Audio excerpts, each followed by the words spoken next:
Opposition एहतजाज का शौक पूरा कर ले, कोई परवाह नहीं। एपीसी या तहरीक चलाए, एनआरओ नहीं मिलेगा। वजीर आजम इमरान खान का दो टूक पैगाम, कहते हैं एनआरओ के लिए किसी ने बराह रास्त राबता नहीं किया। सबको मालूम है कि वो करप्शन केसेस पर समझौता नहीं करेंगे। पार्लियामेंट हाउस में पार्टी इजलास से खिताब।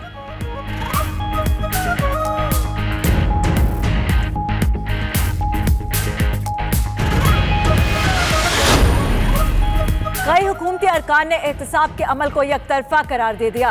वजीर आजम की जेर सदारत पीटीआई और इत्तेहादी जमातों के इजलास की अंदरूनी कहानी सामने आ गई। जराए के मुताबिक इजलास में अरकान असेंबली का कहना था कि ब्यूरोक्रेट से भी असासों की तफसीलात पूछी जानी चाहिए।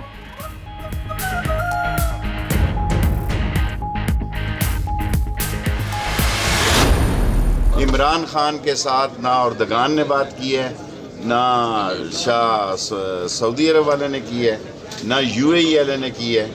असल मसला ये है कि पैसे दें और जान छुड़ा। तारीख में मेरे ये जुमले याद रखें, ये सारे इतने बुरे तरह फंसेंगे कि कानून से ये जान नहीं छुड़ा सकेंगे। अमीर कतर ने किसी डील की बात नहीं की, किसी को एनआरओ नहीं मिलेगा, ये पैसे दे और जान छुड़ाएं। वजीर रेलवे शेख रशीद की मीडिया गुफ्तगू। मजीद बोले कि अपोजिशन मुजरिमों के हक में तहरीक चलाना चाहती है, मगर ये कानून से जान नहीं छुड़ा सकेंगे। शमशान बुखारी का कहना है डील का लफ्ज इमरान खान की किताब में नहीं।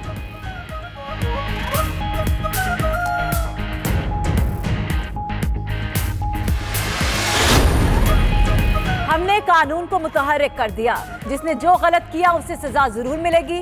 मौलाना साहब अपनी प्रोडक्शन लाना चाहते हैं, मगर उनका दर्द सबका दर्द नहीं। फरदौस आशिक अवान की मीडिया से गुफ्तगू। मजीद बोली कि मुश्किल हालात में अच्छा बजट पेश किया गया।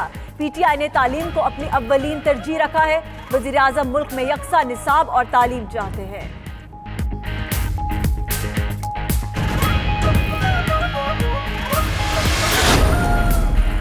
शहबाज शरीफ की मिसाक मईशत की बात पर ख्वाजा आसिफ ने डेस्क बचाया। जो ही ऐवान से बाहर निकले, लाहौर में एक प्रेस कॉन्फ्रेंस हुई और बयानिया बदल दिया। कौमी असम्बली में फवाद चौधरी का इज़हार ख्याल। मजीद बोले कि ताकतवर निज़ाम और गवर्नेंस के लिए इदारों को तगड़ा करना पड़ेगा। सिविल हुकूमत ने 50 अरब रुपए की बचत की।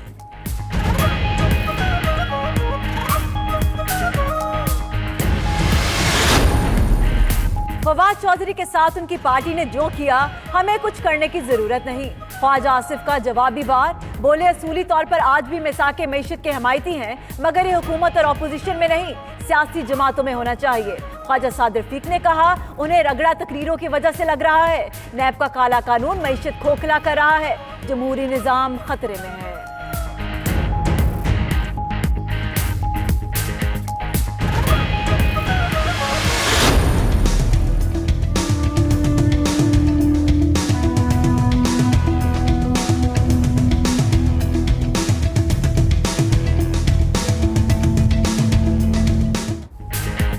नंदीपुर रेफरेंस में बाबर अवान बरी, राजा परवेज अशरफ पर केस चलेगा। एहतसाब अदालत ने महफूज फैसला सुना दिया। जस्टिस रिटायर रियाज कानी की बरीयत की दरखास्त भी मंजूर। परवेज अशरफ, शुबायरा महमूद, रियाज महमूद की दरखास्त मुस्तरद। दरखास्तें न देने वाले मसूद चिश्ती और शाहिद रफी के खिलाफ भी ट्रायल होगा।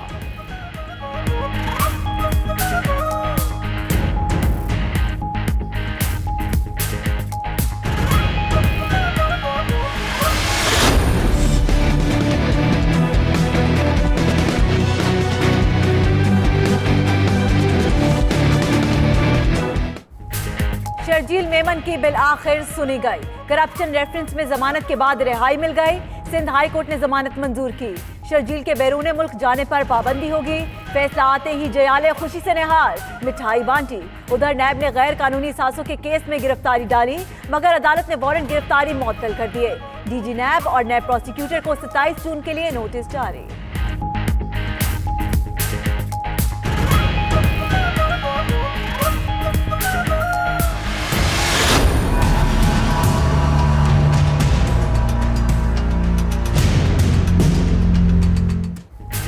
मौलाना फजल रहमान की सदारत में अपोजिशन के ऑल पार्टीज कॉन्फ्रेंस कल इस्लामाबाद में होगी। पीपल्स पार्टी, नून लीग और दीगर जमातों के वफूद शिरकत करेंगे। मरियम नवाज भी वफ्द के हमरा एपीसी में शरीक होंगी। इजलास में हुकूमत के खिलाफ मुश्तरका हिकमत अमली अपनाने पर गौर होगा। जमात इस्लामी एपीसी में शिरकत से इनकार कर चुकी।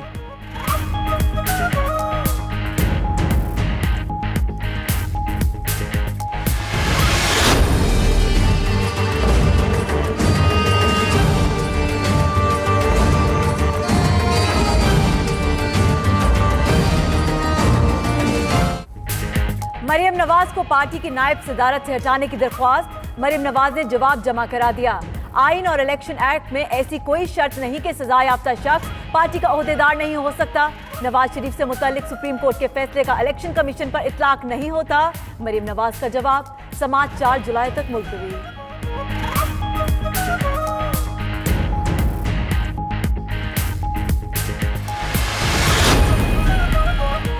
इलेक्शन कमीशन के सिंध और बलूचिस्तान के अरकान की तैनाती पर डेडलॉक बरकरार। वजीर आजम और अपोजिशन लीडर में इत्तेफाक राय ना हो सका।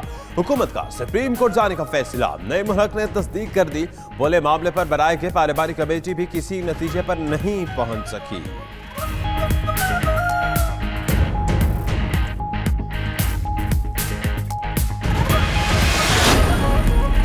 लोगों को डुबोकर कहते हैं पंजाब की प्रेजेंटेशन अच्छी है। वजीर आला सिंध मुराद अली शाह का असेंबली में इजहार ख्याल। बोले पंजाब हुकूमत ने तरक्याती बजट पर कम अखराजात किए। ये सारा साल कहते हैं नहीं छोड़ूंगा। विफाक अपने टैक्स अहदाफ हासिल नहीं कर सका। अपोजिशन लीडर फरदौस नकवी बोले सिंध हुकूमत विफाक से इजाफी पैसे मांग रही है। क्या इमरान खान अपनी जेब से पैसा लाएगा?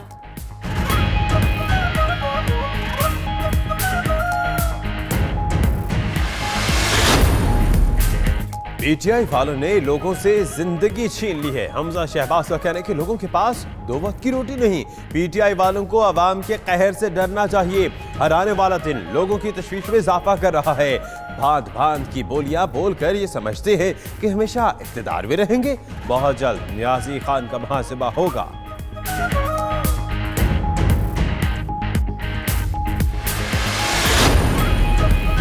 Army chief general Qamar Javed Bajwa की बरतानवी सेक्रेटरी काबीना मुशीर कौमी सलामती मार्क सडोल और सेक्रेटरी दिफा स्टीफन लोग्रोफ से मुलाकात। DGISPR के मुताबिक अफगान मफाहमती अमल समेत इलाकाई सूरत हाल पर तबादला ख्याल किया गया। बरतानिया ने इलाकाई अमन के लिए पाकिस्तान के कलीदी किरदार को सराहा। स्टॉक एक्सचेंज में आज फिर मंदी। 100 इंडेक्स 281 पॉइंट्स कमी से 34,190 की सतह पर बंद हुआ। उधर सोना मजीद महंगा। फी तोला कीमत एक ही दिन में 1,300 रुपए बढ़ गई।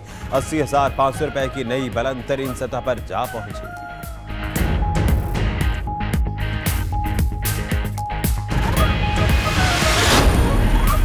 लाहौर के इलाके मनावा में 15 साला लड़के को मुबैना ज्यादती के बाद कत्ल कर दिया गया। 15 साला अहमद रेहान को 3 अफराद ने मुबैना ज्यादती का निशाना बनाया। पुलिस ने मुकदमा दर्ज करते हुए नामजद 2 मुल्जिमान को गिरफ्तार कर लिया।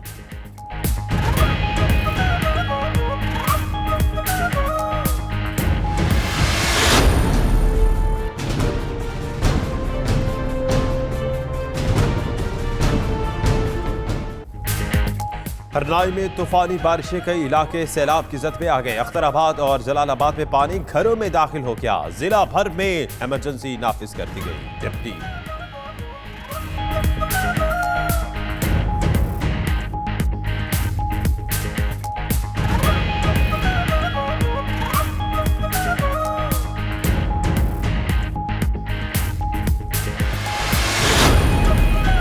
सोशल मीडिया पर किरदार कुशी की मुहिम। अली जफर मामला FIA में ले गए।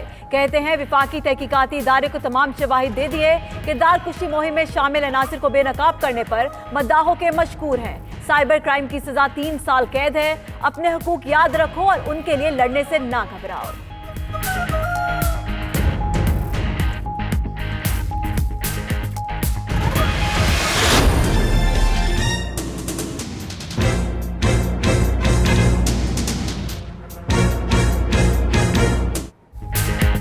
अमेरिका के वस्ती और मगरबी रियासतों में मौसम अलग अलग रंग दिखाने लगा। कैंसास, ओक्लाहोमा और आर्कनसास में तूफानी बारिशों ने तबाही मचा दी। इंडियाना में तूफानी भगोड़े ने हर शय को तहस नहस कर डाला।